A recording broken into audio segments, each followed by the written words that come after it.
Hey there, Aaron Hayslip here with Project Shift. I'm one of the founders and main instructors of the program. And in this little video, we're gonna walk through the main tenets of an array and a for loop in JavaScript. Now, these things are super valuable for JavaScript, but any programming language you learn will have some kind of expression of an array and some kind of for loop. So it'll be very valuable to learn this regardless of what language you end up using in the future. All right. So a couple of things. First, to set us up, let's talk about what an array is and why it's valuable. So I'm going to give the example of, let's imagine that we have our budget, our monthly budget, and we're trying to figure out what the sum total is of our expenses. So I can start by creating a bunch of expenses manually here. So I can say, let's say var insurance. So the var obviously declare a variable for me. Insurance is, let's say it's $120 a month. Var groceries, $100 a month. Let's say var entertainment, $50 a month. And then let's get one more in here. So var, utilities equals $75 a month. All right, and we want to figure out how can we add all of these up and get the sum total of our bills. Now, before we do that, what's going to be helpful for us is if we can collect all of these random variables together to form a collection. So what I could say is var budgets equals, I'll use these square brackets. So these square brackets will declare for us a new array. An array is essentially a list in JavaScript. So just like if you're going to be writing, a grocery list, and in this case, a list of all the different expenses we have every month, we can collect those together. And I can put anything inside of an array in JavaScript. I can put strings, like my name. I can put numbers.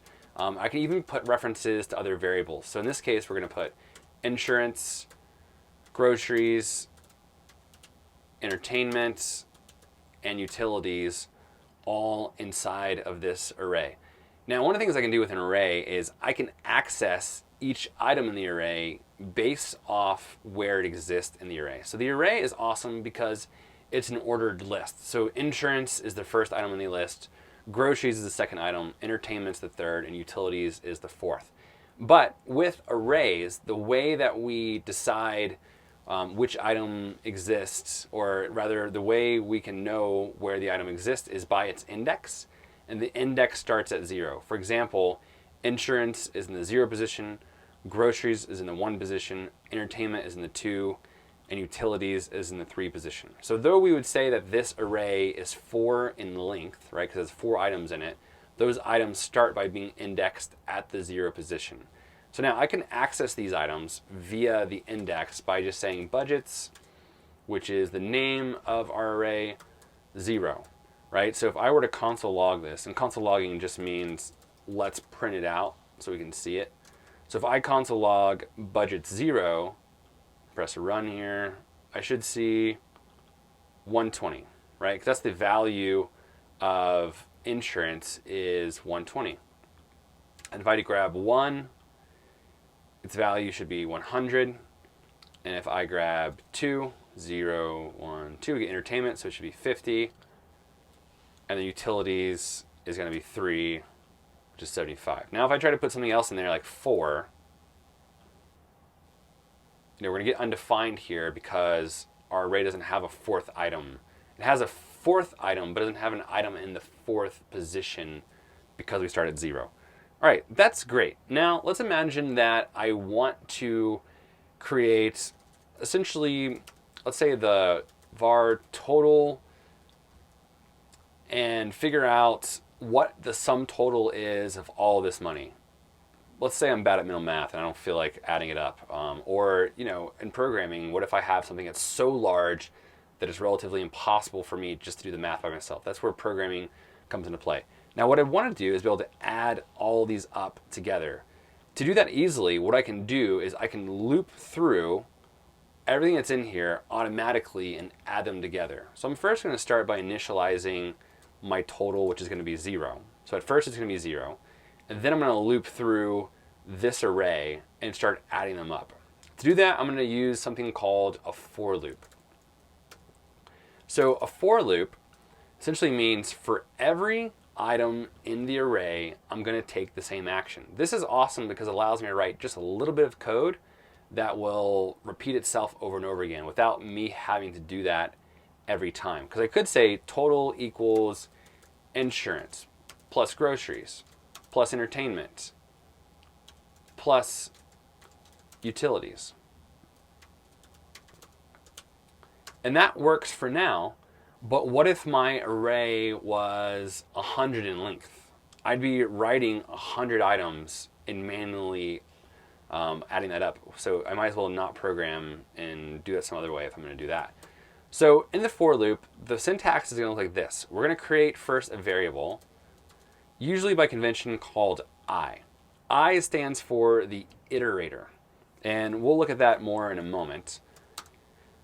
I'm going to say that I is going to increase every time we loop, but it's never going to be more than the length of budgets. So in other words, it's never going to grow larger than 4. Then on every iteration, I'm going to increase I by 1. So that's essentially my for loop. It's saying start at the front and continue to go until we reach the end. And I'll explain more of that in a moment. Inside of the for loop now, we can actually do the work, right? So this line 11 here will repeat for a number of times as we set the for loop to repeat. So at first what I'm going to do here, just to test this, I'm going to do console.log I. And what we see is I starts at 0, then it's 1, then it's 2, then it's 3.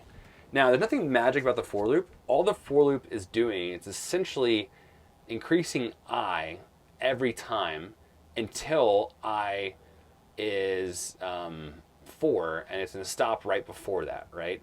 So if we pair this together with what we already know, if I could say budgets 0 will give me the first one, and budgets 1 will give me the next one, and budgets 2 will give me the next one, right? Inside of here, I can do the same thing. I can just say budgets I, and the first time around, budgets I will be 0, then it'll be 1, then it'll be 2. So what I should be able to get now is I should be able to just console log budgets bracket I, and it will give me all the numbers that I have in my array here. And that's what we have.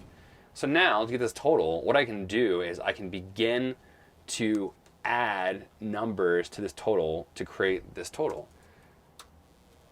So for that, I'll say total is going to be whatever total is right now plus budgets I. And if I console.log this total, I'll see 345. So we've just done a for loop, and we've added up our total based off of the values of this array. And if this were to become increasingly larger, medical, VAR, Netflix, that should be included in entertainment, but so let's say this is $240 and Netflix is hopefully $10, right? Then all I have to do is slowly increase this array. And notice I don't have to change any of the code down here. So this code works and is dynamic enough for whether there's 2 items in the array or 10 items in the array.